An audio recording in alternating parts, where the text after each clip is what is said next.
Bem-vindos ao Observatório da Imprensa. A mídia nesta semana. A questão de Honduras deixou a esfera diplomática no momento em que o governo interino de Roberto Micheletti assumiu ostensivamente o seu golpismo, decretou o estado de sítio e fechou uma TV e uma rádio pró-Zelaya. Abaixo do Equador, é difícil estabelecer claramente o que é legal e constitucional, mas quando se fecham veículos de comunicação, fica tudo muito claro e transparente. Com os direitos civis suspensos e a mídia controlada, Honduras fica claramente situada na esfera das ditaduras. Quem é o cara? Lula ou Barack Obama? Os dois vão se enfrentar, mas não numa reunião de cúpula de um G qualquer, mas em Copenhague. Na próxima sexta, o Comitê Olímpico Internacional vai escolher definitivamente a cidade-sede das Olimpíadas de 2016. Se Lula ganhar, Lula é o cara. E o Rio de Janeiro vai receber um empurrão que poderá ser decisivo para o seu futuro. Se Chicago e Obama ganharem, os Estados Unidos enterram de vez a era Bush. Tóquio e Madrid não têm grandes caras para defendê-las. Quem o designou como circo foram seus próprios criadores e não os críticos. O automobilismo era uma competição entre arrojados pilotos e as fabulosas máquinas que incrementavam, até que a invasão das escuderias, das fábricas, das petroleiras e principalmente da mídia transformasse tudo num imenso espetáculo global. E como sempre acontece com os espetáculos, o negócio passou a ser mais importante do que o resto. A mídia é uma espécie de varinha mágica, magnifica tudo, glamoriza tudo e não poucas vezes corrompe o que ela própria criou. O pseudo-acidente provocado por Nelsinho Piquet em Singapura não foi a primeira infração, foi a mais recente e, porque poderia ter resultado numa tragédia, foi a de maior repercussão.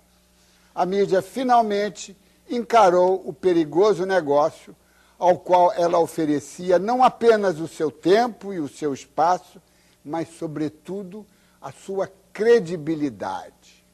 O charmoso circo, de repente, ganhou o penoso sufixo herdado de Watergate e virou sinônimo de escândalo. Singapura Gate, Briatore Gate ou Renault Gate.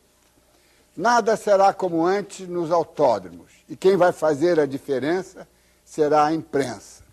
Se fingir que nada aconteceu e que não é com ela, o próprio circo da mídia vai pegar fogo.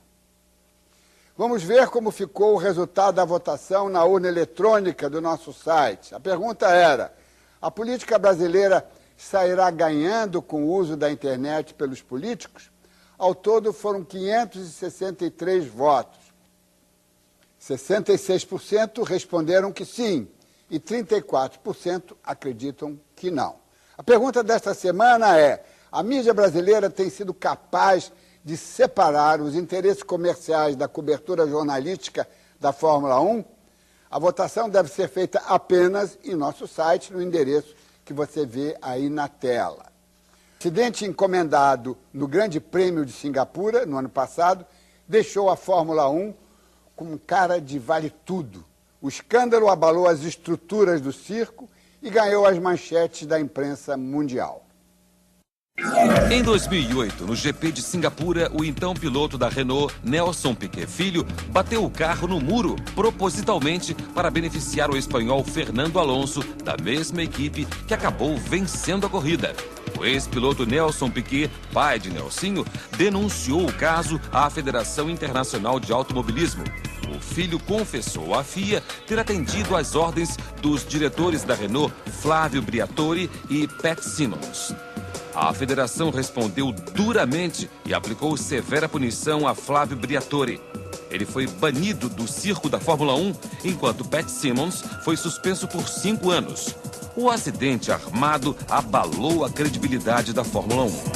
Se não diminui o interesse, diminui a confiabilidade da categoria. O interesse eu acho que permanece, o interesse sempre foi muito forte, por causa do risco, da velocidade, que são fatores que atraem muito.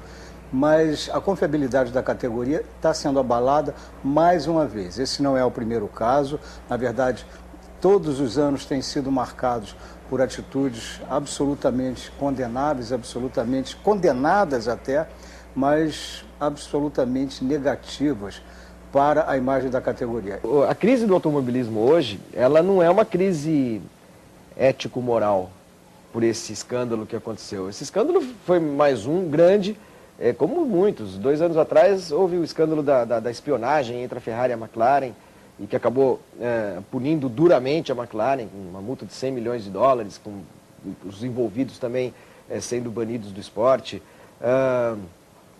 Esse caso do Nelsinho, do Briatore, do Pat Simons e outros no passado, as disputas entre o Senna e o Prost, que também resultaram em punições. Eu acho que não é uma crise ético-moral. Eu acho que na medida em que as coisas vão acontecendo, no esporte, na pista e muitas vezes também fora, é importante que sejam sempre apuradas e julgadas e, sendo necessário, condenadas. Então, eu acho que o escândalo de Singapura, ele joga sombras sobre alguns personagens, sem dúvida, mas acho que não sobre a categoria inteira. Mesmo condenado pela FIA, o ex-diretor da Renault fez acusações ao piloto e prometeu processar a família Piquet. Eu acho que os pilotos têm o problema de, muitas vezes, serem engolidos pela estrutura, né? Como aconteceu, por exemplo, agora nesse caso do Nelsinho Piquet. É lógico que ele tem eu não vou dizer nem enorme, ele tem 100% de responsabilidade naquilo que ele fez, né? Poderia não ter feito, ele tinha a opção de não fazer. E eu acho que é muito grave o que ele fez, né? Aceitar uma ordem dessa, entendeu? E, em nome da própria sobrevivência da equipe, eu acho que isso é muito grave. Agora, não se pode esquecer que o diretor da equipe dele, e aí eu queria deixar claro o seguinte, o Flávio Briatore representava o que de pior aconteceu com a Fórmula 1 nesse processo em que ela se transformou nesse gigantesco negócio. Porque o Flávio Briatore, ao contrário de outros chefes de equipe que não são nenhuma Madre Teresa de Calcutá, como o Frank Williams, o Ron Dennis e tal, mas todos esses chefes de equipes foram mecânicos, foram donos de oficina mecânica, ex-pilotos. O Briatore é um alpinista social que desembarcou na Fórmula 1 sem entender a Fórmula 1, sem gostar de Fórmula 1 e sem ter o menor respeito pelo espírito esportivo da Fórmula 1, entendeu? Então acho que ele merece muito. Eu não estou querendo demonizá-lo. Outros ficaram. Eu acho que talvez tenha faltado um pouco de condenação maior ao Nelsinho. Ele ficou muito como vítima desse episódio quando ele foi um cúmplice. Talvez ele não seja o maior responsável, eu acho que o maior responsável dessa história toda foi punido, mas o Nelsinho também merecia uma punição. Mas ele acabou sendo premiado pelaquela delação premiada, e isso foi aceito de forma natural.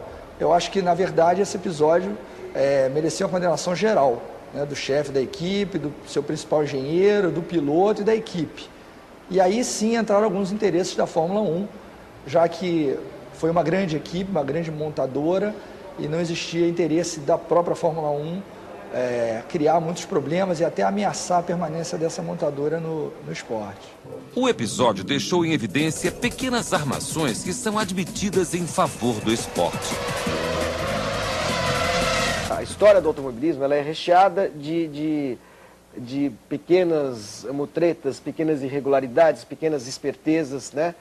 Mas eu não vejo, de novo, eu não vejo muita diferença entre, por exemplo, o cara ir para a pista como fez o Piquet nos anos 80, com um tanque de água que ele esvaziava no meio da corrida para poder baixar o peso do carro, e, por exemplo, um técnico mandar molhar o gramado no campo antes de um jogo, sabendo que o adversário dele não trouxe chuteira para campo molhado. A Fórmula 1 não tem a exclusividade da falcatrua, né? Se a gente for ver, todas as modalidades esportivas estão hoje cercadas de interesses econômicos, né? A gente tem casos muito famosos, né? O Carrasco do Brasil na Copa de 82, Paulo Rossi foi envolvido num escândalo de loteria, né? De jogos manipulados. A União Europeia de Futebol está investigando agora 40 partidas de futebol. Aqui no Brasil teve a máfia do apito. Isso para a gente falar do esporte mais popular do mundo, que é o futebol. Em todo esporte que o dinheiro entra, ele melhora e também piora. Quer dizer, ele traz os benefícios a Fórmula 1, por exemplo, foi transformada pelo dinheiro.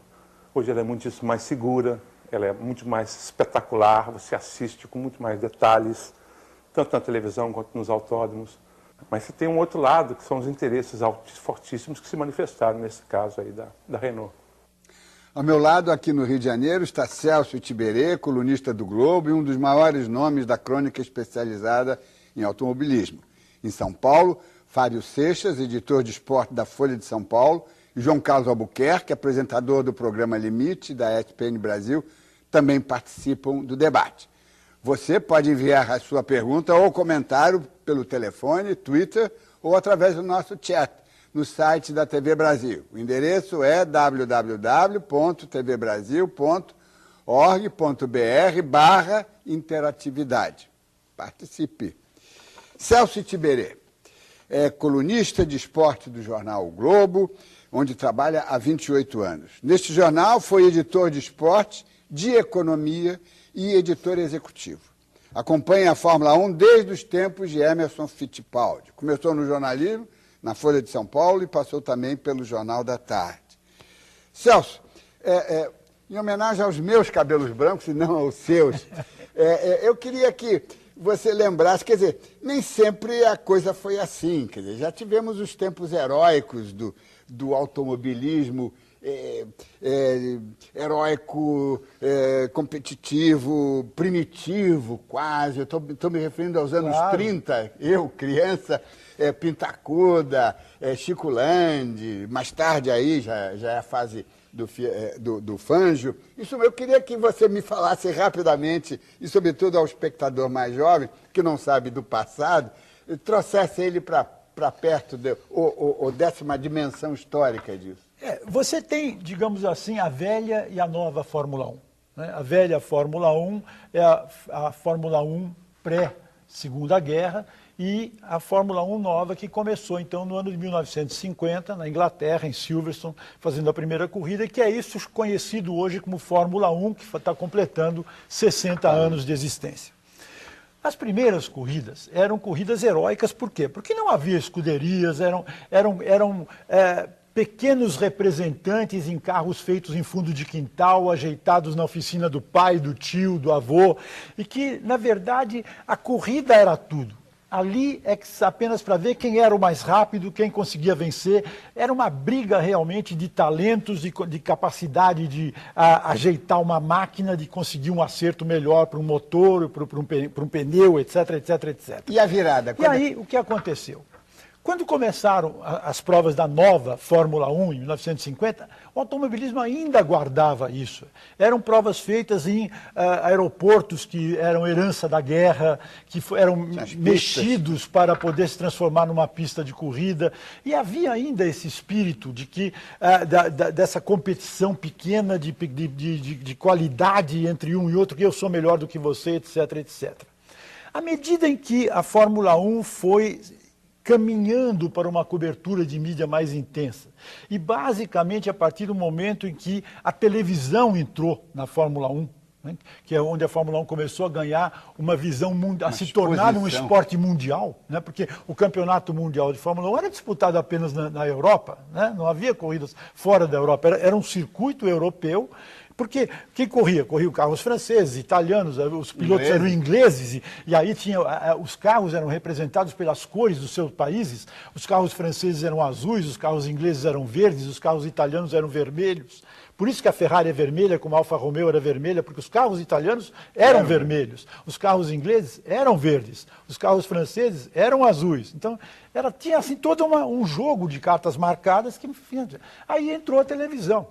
E como o espetáculo se tornou um espetáculo mundial, chamou a atenção, primeiro, de montadoras, de grandes fábricas que produziam motores, que faziam carros e começaram a olhar a Fórmula 1 como uma possibilidade de publicidade. E segundo, de patrocinadores.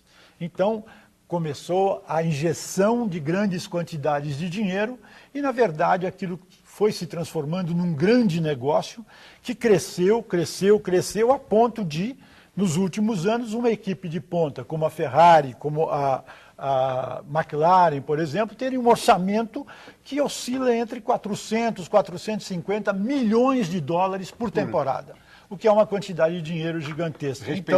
Então, o que aconteceu? Virou um big business e o esporte, na verdade, o esporte passou a existir apenas do momento em que apagam as luzes vermelhas até o momento da bandeira quadriculada. João Carlos Albuquerque é jornalista, apresenta os programas Bate-Bola e Limite, este sobre automobilismo na ESPN Brasil. Trabalhou em rádio como repórter, comentarista e apresentador. Foi apresentador de telejornais e programas esportivos nas TVs Gazeta, Record, Manchete, SBT e Cultura. Está escrevendo um livro sobre cinema italiano.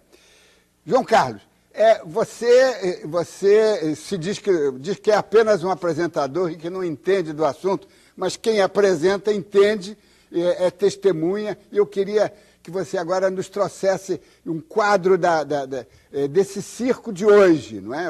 O Celso desenhou isso de uma forma, um painel histórico lindíssimo, e agora eu queria que você trouxesse a sua visão de testemunha, de quem apresenta e entende do que está falando.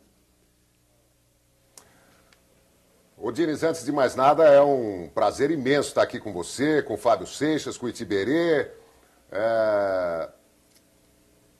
Eu disse num desses programas aí, não sei se no Bate-Bola ou no Limite, semana passada, que, a meu ver, a grande diferença é que antigamente, não só no automobilismo, os competidores lutavam, estivessem dentro do campo de disputa, no caso a pista, no campo de futebol, numa pista de atletismo, lutavam para ganhar.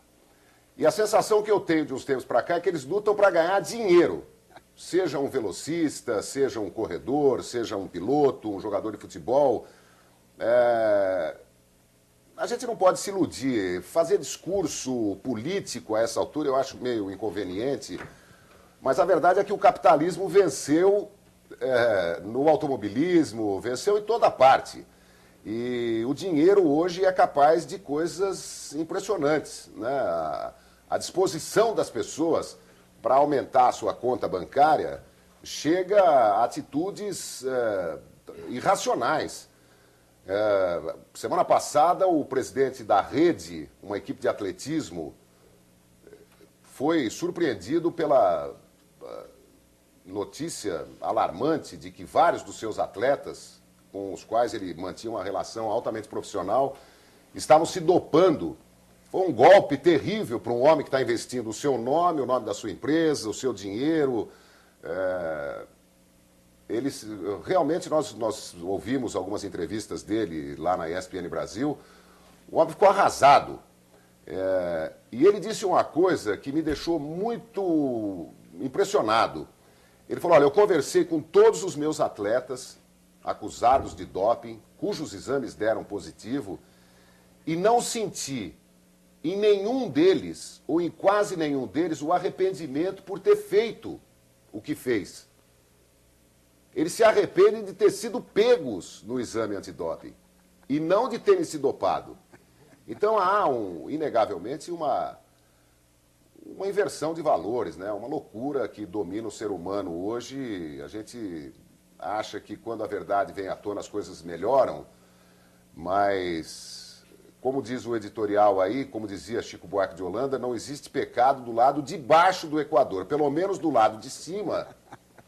A gente viu aí a punição do Flávio Briatore, punição do Pat Simmons, e o perdão, digamos assim, ao Nelsinho Piquet, que, a meu ver, errou tanto quanto o Briatore, Simmons e outros envolvidos, se é que existem outros envolvidos. João Carlos, eu não consigo separar muito também Pois não, Diniz?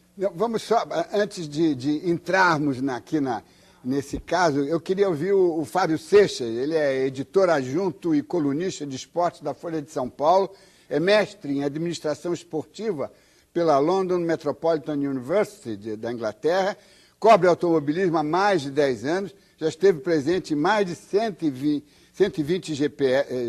grandes prêmios, como enviado especial da Folha e da Rádio Bandeirantes e também da Band News FM.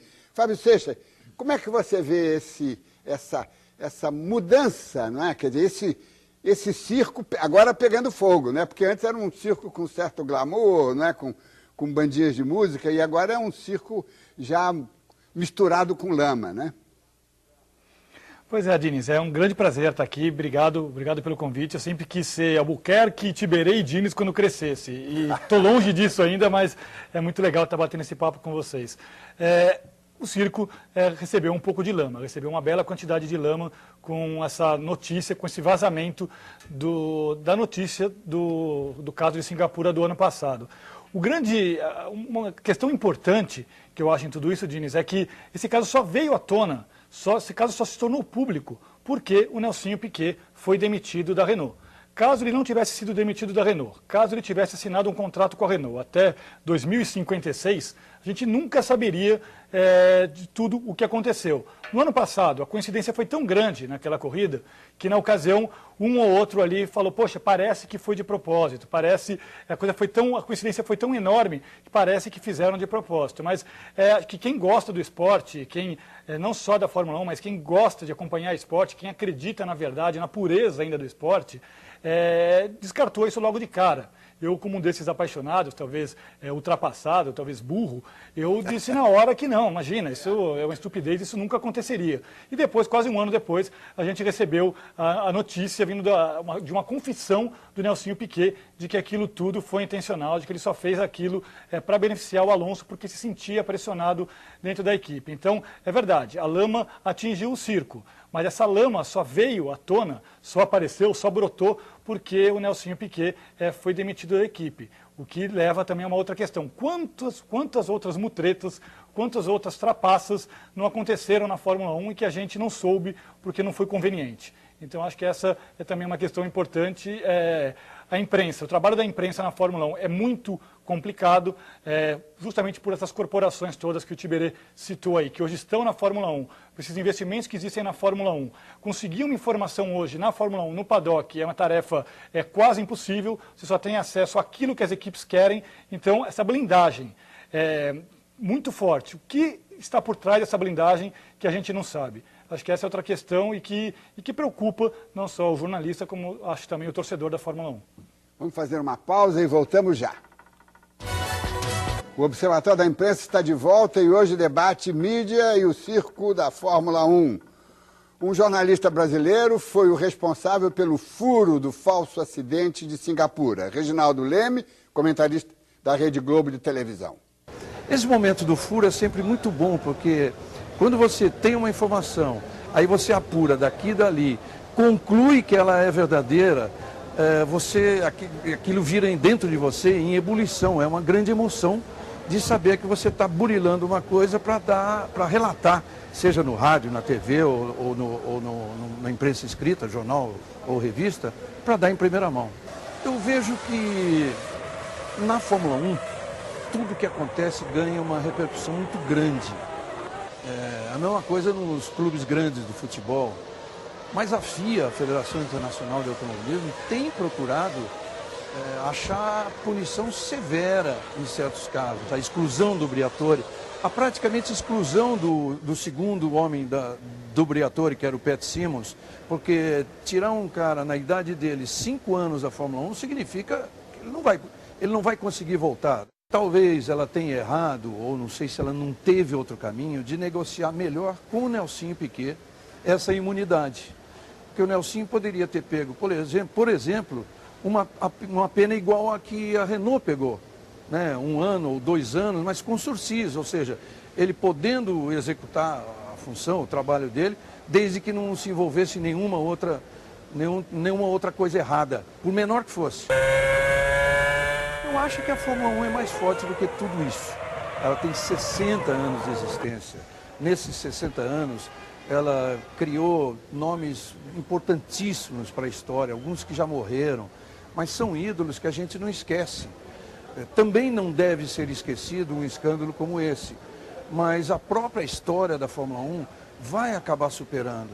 Eu acho que vai levar a uma credibilidade que ela não perde desde que tenha havido punição para alguém que tenha sido culpado por um caso qualquer. Na verdade, os escândalos passam e a Fórmula 1, como uma competição de talento e de tecnologia como nenhuma outra, essa é que fica. Foi também de Reginaldo Leme a primeira grande entrevista do campeão mundial Nelson Piquet sobre o incidente envolvendo o seu filho. Nelson, quando efetivamente você falou com alguém da FIA pela primeira vez? Quando acabou o campeonato ano passado, que foi no Brasil, a corrida, eu fui direto no Charlie White e contei a história toda. Ele se assustou quando você contou? Lógico, isso aí é crime em automobilismo, em esporte. A vontade que eu tive é já, no fim do ano, né, levar esse caso à FIA. E por que não levou? Porque ia prejudicar o Nelson, né? E aí eu esperei. Quando o Briatore terminou o contrato dele no meio do ano, não tinha muito mais a perder na carreira dele, a não ser botar em pratos limpos o que o Flávio e a Renault estavam fazendo com o Nelson o ano inteiro. Celso e Tiberê, tem aqui uma deixa do Fábio Gomes no primeiro bloco que me deixou intrigado como jornalista. Quando ele disse, quando aconteceu o episódio, nós achamos estranho e tal, mas acreditamos de boa fé que ninguém ia fazer uma coisa tão absurda, provocar um acidente, né? Mas o jornalista não pode ter boa fé, o jornalista tem que desconfiar, tem que... Mas não é uma questão de jornalista, viu, Diniz? Porque se você conversar com os pilotos, alguns deles realmente disseram, pô, foi uma coisa estranha, mas eu jamais poderia imaginar que um sujeito da minha profissão, sabendo dos riscos que nós corremos numa pista, tivesse a disposição de voluntariamente provocar um acidente. Porque ele poderia ter se ferido, porque ele poderia ter gerado consequências que causariam um outro acidente que poderia envolver muita gente, poderia ter ferido outras pessoas. Então, como é que eu poderia imaginar que um piloto, isso quem está dizendo é um piloto, hein? Um piloto inglês. Como é que eu poderia imaginar que um companheiro meu iria provocar um acidente? Eu jamais, se me dissessem, eu jamais acreditaria. E essa foi a reação da mídia, uma reação natural essa, entende? Porque é uma coisa tão fora de propósito, tão arriscada. Tão diferente. Porque um piloto que se propõe a isso, ele se propõe também a correr o risco na sua integridade física. Né? Não é só a maracutaia, não é? Ele corre riscos pessoalmente. Claro. Ele não sabe o que vai acontecer. Se o carro bate de um jeito, o carro fica ali como ficou o do Nelson. Se o carro bate de outro jeito, ele pode bater no muro e voltar para o meio da pista. E se batesse com o pneu, por exemplo, o pneu impulsionaria de volta para o meio da pista. E aí pegava ele. O que poderia acontecer? Não é possível prever. Entendeu? Então... tem aqui pelo chat, João Carlos Albuquerque, pelo chat veio uma pergunta do Ricardo, de Belo Horizonte, dirigida a você. O fato de Nelson Piquet ter recebido ordens e delatado atenua o episódio suficiente para ele continuar correndo? Não, como disse o Fábio Seixas, ele não delatou, assim como o pai também não. Quer dizer, a resposta do Nelson Piquet ao Reginaldo Leme é assustadora. Por que você não levou o caso à FIA? Porque ia prejudicar o Nelsinho. Quer dizer, a delação foi feita no momento, como disse o Fábio Seixas, no momento em que o Nelsinho foi demitido da Renault. Então, quer dizer, eu tenho um trunfo para não ser demitido. A partir do momento que não há mais um acordo entre as partes, aí eu revelo a falcatrua. Então... o Nelson Piquet sai muito arranhado, na minha opinião, também desse episódio, porque eu estava até pensando no caso do Edinho, filho do Pelé, que dá para fazer um paralelo aí entre o Edinho, filho do Pelé, e o Nelsinho, filho do Piquet, tricampeão mundial de Fórmula 1. Né? Não estou dizendo que o Piquet é o Pelé da Fórmula 1, mas enfim, dois grandes astros do esporte brasileiro, cujos filhos se meteram em roubadas. No caso do goleiro Edinho, que se envolveu com traficantes na Baixada Santista, eu me lembro do Pelé ter ficado muito contrariado e ter dito com todas as letras que o Edinho errou, que era um absurdo e tal. O Nelson Piquet sequer disse que o filho errou. Ele falou, ele fez uma coisa não certa. Quer dizer, preocupado com as palavras, com o politicamente correto. Então a sensação é de que, a gente até conversava em off aqui, o Nelsinho foi mimado demais pelo pai, que lhe deu todas as condições de repetir a trajetória vitoriosa do Nelson Piquet na Fórmula 1, e quando alguma coisa saiu dos trilhos, desabou o mundo na cabeça de todos. Agora, o Itiberê lembra uma coisa importante, viu, Diniz? Ele poderia ter se machucado. Poderia ter se machucado até com gravidade. Isso aí é uma coisa muito louca. E por incrível que pareça, o substituto dele na Renault, o Grosjean, na sexta-feira, nos treinos, para o GP de Singapura, que foi nesse final de semana passado, rodou e bateu no mesmo lugar. Até parecia um replay. Uma coincidência impressionante. Com o carro da Renault. Fábio Seixas, o Alfredo dos Santos, de Belo Horizonte, pelo telefone, mandou uma pergunta direta para você. Você acha que a Renault e o Nelsinho só não foram punidos para não prejudicar ainda mais a imagem da categoria? Olha, Diniz, você disse na abertura do programa que o negócio é mais importante que o resto. E isso é meio complicado de questionar, concordo com você. O esporte às vezes parece um acessório ali na Fórmula 1. E no momento em que um julgamento é necessário, que se faz uma convocação para um julgamento na Fórmula 1, o que se torna mais importante que o resto é a política. Os julgamentos todos na FIA nos últimos anos, e aí eu vou discordar do Reginaldo, que é um grande amigo, quando ele diz que sobre a punição, a severidade da punição, na minha opinião, essa punição não foi severa para ninguém. Porque só saíram da Fórmula 1, só foram punidos aqueles que já estavam punidos moralmente e já tinham sido demitidos pela Renault. Dias antes, a Renault já havia demitido o Flávio Briatore, já havia demitido o Pat Symonds e dificilmente o Briatore, por exemplo, que é alguém que sempre trabalhou com a Renault e que comete algo assim, seria incorporado por alguma outra equipe. Então, da mesma maneira que o Piquet só falou para a FIA, ou só levou o caso formalmente à FIA, no momento em que houve a demissão do Nelsinho, a FIA só acolheu e só fez o barulho que fez e só investigou a fundo da maneira como ela quis, porque o Max Mosley, que é o presidente da FIA, da federação, e o Bernie Ecclestone, que é o homem forte, o homem do dinheiro na Fórmula 1, os dois queriam também se livrar do Briatore. Os dois há muito tempo buscavam uma desculpa, uma justificativa, um fato, uma acusação contra o Briatore a ponto de mandar o Briatore embora da Fórmula 1. Então, só aconteceu porque havia esse componente político. E o Nelsinho, acho que também deveria ter sido punido, mas como atendeu aos serviços do Max Mosley, atendeu aos serviços do Bernie Ecclestone, não só não foi punido, como não duvido nada, aliás, é nisso que eu acredito, vai estar no grid do ano que vem. Está negociando e talvez arrume uma vaga no grid do ano que vem. Acho que vai correr porque tem o apoio dos poderosos. Então, é negócio na hora de correr, talvez ali durante 2 horas, um pouco de esporte e depois que alguma coisa acontece, entra em campo a política. Como disse o Celso, né? Mas, Celso, houve uma vingança, né? Quer dizer, tem aí uma... Eu não tenho a menor dúvida, o Fábio disse muito bem. O que aconteceu, na verdade, é que existe uma divergência entre o Briatore e o Max Mosley de longa data. Eles não se beijam há muito tempo.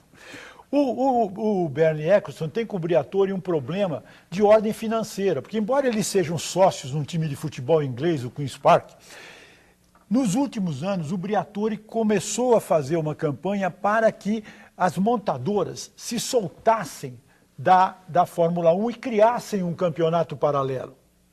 Então, essa coisa que resultou... Uma jogadinha financeira... Essa criação da FOTA, Formula One Teams Association, Associação das Equipes de Fórmula 1, foi uma ideia do Flávio Briatore, que acabou se transformando em realidade no fim do ano passado, e os construtores, vamos dizer assim, e com as montadoras, puderam começar a impor determinadas normas e a bloquear determinadas coisas que não só a Federação Internacional queria em termos de regulamento, como o Bernie Ecclestone pretendia em termos de finanças. Eles querem mais dinheiro para poder participar das corridas, eles querem um campeonato em que o dinheiro seja dividido de maneira diferente, eles ganham hoje 50%, eles querem passar a ganhar 75% da arrecadação com publicidade, etc, etc, enfim.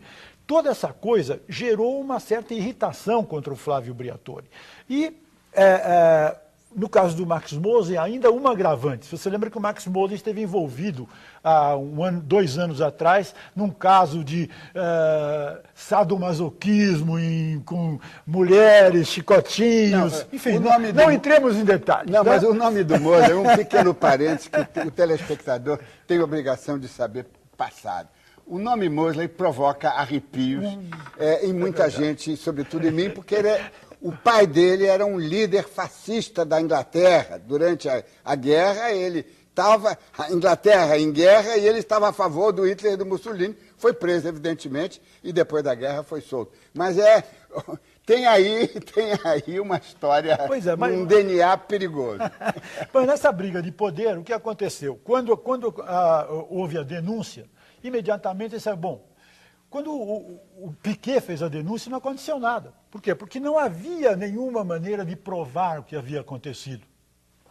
Como ia provar? O Piquet dizendo alguma coisa, seria capaz a FIA de chegar a algum resultado? Não, precisava de um depoimento importante e, exatamente como disse o Fábio Seixas, com muita propriedade, isso só aconteceu no momento que Nelson Piquet, aborrecidíssimo com o Briatore, que já havia tido ainda como piloto divergências grandes com o Briatore quando ele, Nelson Piquet, dirigiu para a Benetton, que era comandada pelo Briatore.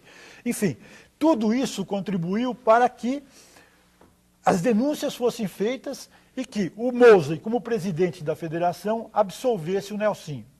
A Renault foi absolvida por quê? Porque o Bernie Ecclestone sabia que, se a Renault fosse atingida, do ponto de vista institucional, como empresa, a Renault está envolvida numa confusão na Fórmula 1, se ela fosse atingida, ela seguramente abandonaria a Fórmula 1 para a temporada do ano que vem, porque as condições financeiras não são muito boas, ela já ameaçou várias vezes cair fora desse negócio, então a Renault caía fora. O que aconteceu? O Nelsinho foi instrumento de uma vingança, não sei se simples, se dupla ou se tripla, pode ser uma coisa ou outra. Ou todas juntas. E a Renault foi, na verdade, beneficiada por uma circunstância de manter um grid consistente na Fórmula 1. Essa é, na base... Isso é que na base gerou todo esse incidente e toda essa falha, que, como de novo o Fábio disse muito bem, isso tudo tem origem numa FIA que não produz justiça. Porque se justiça fosse produzida num julgamento desse, não há mocinho nessa história. Isso é um romance policial no ar, todos são bandidos. E temos aqui também para discutir o papel da mídia brasileira, mas isso vai ficar depois do próximo intervalo. Voltamos já. Estamos de volta. O Observatório da Imprensa discute hoje a atuação da mídia no mais recente escândalo da Fórmula 1. Bom, pela quantidade de jornalistas, né, que pudemos ver na cobertura desse caso, muito claro, ficou muito evidente o interesse mundial pelo esse assunto, mas muito particularmente aqui na França, pela imprensa francesa também, não apenas porque aqui em Paris está a sede da Federação Internacional de Automobilismo, mas, claro, havia a escuderia francesa Renault envolvida nesse caso. Toda a imprensa cobriu esse caso minuto a minuto, né? As rádios, as televisões que trabalham com notícias 24 horas, por exemplo, com flashes ao vivo de frente ali da Praça da Concórdia, onde fica a sede da Federação Internacional de Automobilismo, os sites também da imprensa escrita, muito reativos, com informações a todo momento em relação a esse caso, que ficou conhecido aqui na França como Crashgate. Que a grande percepção, a grande leitura da imprensa francesa foi justamente que a Renault foi extremamente poupada desse caso. A Federação Internacional de Automobilismo teria sido muito clemente, muito branda com a escuderia francesa. A mídia britânica reagiu com choque e indignação a mais esse escândalo na Fórmula 1, desta vez envolvendo aí essa trinca Renault, Briatore, Piquet. E a mídia ainda faz mais cobranças. Jornais, TVs, emissoras de rádio despejaram críticas em cima da escuderia, do diretor, do piloto brasileiro e ainda a crítica para a FIA, Federação Internacional de Automobilismo, e a FOCA, Associação dos Pilotos de Fórmula 1. O país tem essa tradição de Fórmula 1 e, por isso mesmo, não hesita, inclusive, em atacar com muito vigor dois ingleses, considerados peixe grande e que andam passando a mão na cabeça dos culpados. No caso, o Max Mosley, que é presidente da FIA, e o Bernie Ecclestone, o diretor da FOCA. Ambos acusados de só pensar nos interesses comerciais. João Carlos Albuquerque, estamos ouvindo aqui as repercussões da imprensa francesa e da imprensa inglesa. E a imprensa brasileira, você não acha que ela foi um pouquinho condescendente com os Piquet, assim, bom, vamos deixar... como é que você vê essa questão? Olha, eu acho que, como em qualquer episódio, há jornalistas e jornalistas, né? Alguns gostariam que o episódio nem tivesse acontecido. Outros, como os meus companheiros lá de Limite, o Flávio Gomes e o Mauro César Pereira, o Flávio Gomes que nós vimos aí, inclusive, dando o seu depoimento na abertura do programa, ficaram realmente ofendidos, porque, convenhamos, é uma tremenda de uma maracutaia, né? Você fazer esse tipo de coisa para beneficiar um companheiro de equipe, deixar a coisa escondida embaixo do tapete durante tanto tempo, revelar depois da demissão, enfim. Eu acho que há uma questão aí que precisa ser considerada. O nome do Nelson Piquet, o pai. Todo mundo ficou perplexo e talvez muita gente não tenha querido até dar algum depoimento, até que tudo fosse devidamente esclarecido. Eu ouvi jornalistas dizendo o seguinte, mas será que é verdade? Será? Porque o Briatore, num primeiro momento, quando o Nelsinho revelou o esquema, o Briatore disse que era mentira, não foi, Fábio? Foi. Ele falou que, não, vou processar, não é verdade e tal... Então, alguns jornalistas, até pelo fato de que não gostariam de que a coisa fosse realmente verdadeira, eu tenho a impressão que ficaram assim, por respeito até ao Nelson Piquet, ficaram esperando, olha, será que não é só uma vingança pessoal do Nelsinho Piquet, porque está sendo demitido da Renault? Então tem esse lado também. E o fato da Renault não ter sido punida severamente... é exatamente o que disse o Celso Tiberê, né? Ela poderia sair da Fórmula 1, seria um golpe terrível para a FIA. Foi muito mais uma queda de braço com o Flávio Briatore do que propriamente um senso de justiça que se pretendeu fazer nesse episódio. Eu sei que o Itiberê e o Fábio Seixas não vão concordar comigo, porque nenhum jornalista especializado em automobilismo concorda, mas eu acho que isso acontece também, Diniz, porque, ao contrário de outras modalidades esportivas, e aí eu acho que até por causa disso entra aí essa história de que o automobilismo é um esporte ou não é, até que ponto é esporte. Um time de futebol é um time de futebol que joga por um objetivo. Um jogador de tênis joga sozinho por um objetivo. Em qualquer esporte é um fulano ou uma equipe. Pode ser uma dupla, um trio, um time de 11, de 15, depende do esporte.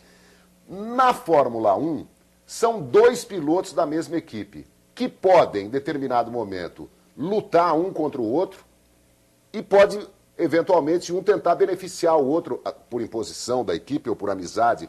Eu não gosto dessa história.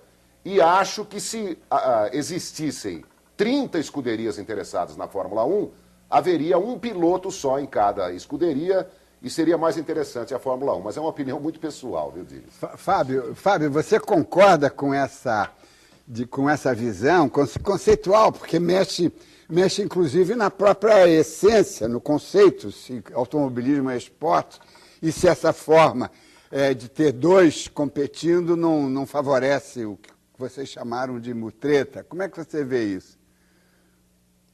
Olha, Diniz, Fórmula 1, desde que é Fórmula 1, e nos anos 60 aconteceu um caso, por exemplo, que o Stirling Moss, piloto que na época corria pela Mercedes, ele foi empurrado por um companheiro de equipe, porque ele tinha um problema no carro dele, foi empurrado por um companheiro de equipe até chegar aos boxes para que o carro fosse reparado e aí ele pudesse voltar para a pista. Quer dizer, na essência, é a mesma coisa de o Rubinho levantar o pé para o Schumacher passar e vencer uma prova na Áustria. É, na essência, a mesma história da batida do Nelsinho para beneficiar o Fernando Alonso. Acho que tudo também tem uma mesma raiz.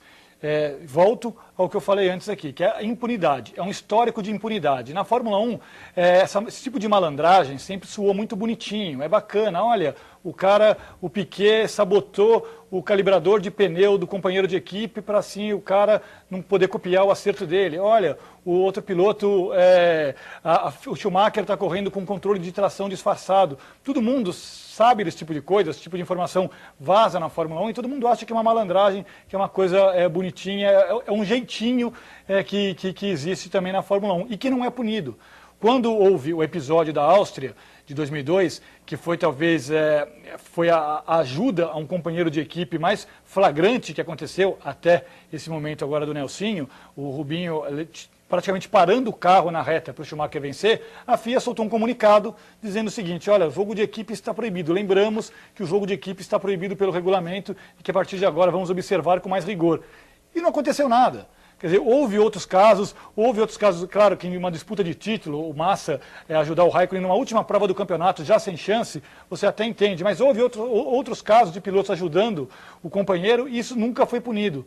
Então, acho que a impunidade, acho que antes de querer mexer com o esporte, de mexer com a filosofia do esporte, se a FIA mantiver essa linha de impunidade, de absolvição, de acordo com seus interesses políticos e comerciais, a Fórmula 1 vai continuar vendo esse tipo de coisa, porque as equipes se veem no direito de fazer também, já que a anterior não foi punida.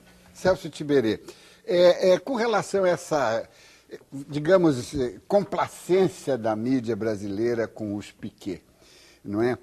Mas isso não acontece, não é excepcional, quer dizer, a complacência está, de certa forma, se infiltrando um pouco no jornalismo brasileiro.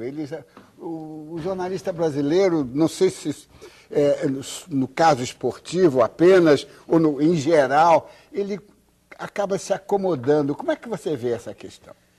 Olha, nesse episódio, eu acho apenas que ficou muito mais claro, porque o jornalista, de maneira geral, hoje, pelo menos aqui no Brasil, e eu espero que o Fábio dê a sua opinião e os Alice também, ele deixou de ser um jornalista preocupado com entender as coisas e buscar o que está na entrelinha.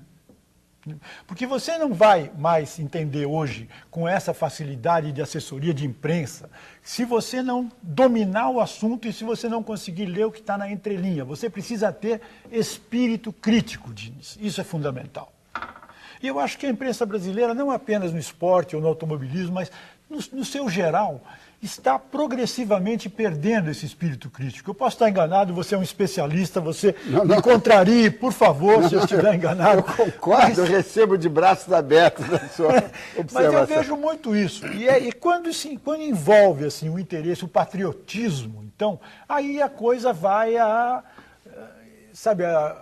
potência 16, né? Quer dizer, tudo é elevado à grande potência e então o brasileiro tem que ser perdoado porque o fulano de tal fez aquilo, porque o fulano de tal fez aquilo. Quando, na verdade, eu estou totalmente de acordo com o que disse o Fábio Seixas, um tribunal, seja onde for, julgando quem esteja julgando naquele momento, tem que deixar de lado as razões políticas e os interesses pessoais. Tem que pensar no esporte. Claro. Se o esporte, se a Fórmula 1, se a Fórmula 1 quiser voltar a ser respeitada, se quiser impor os conceitos éticos, se quiser trazer de volta a dignidade da competição, ela precisa ter um corpo de justiça eficiente e rápido. Porque senão não vai acontecer nada e vamos continuar nessa coisa de uma maracutaiazinha aqui, outra maracutaiazinha ali, uma grandona logo depois. Infelizmente, chegamos ao fim desta edição. Eu quero agradecer a presença dos jornalistas Fábio Seixas, Celso Tiberê e João Carlos Albuquerque.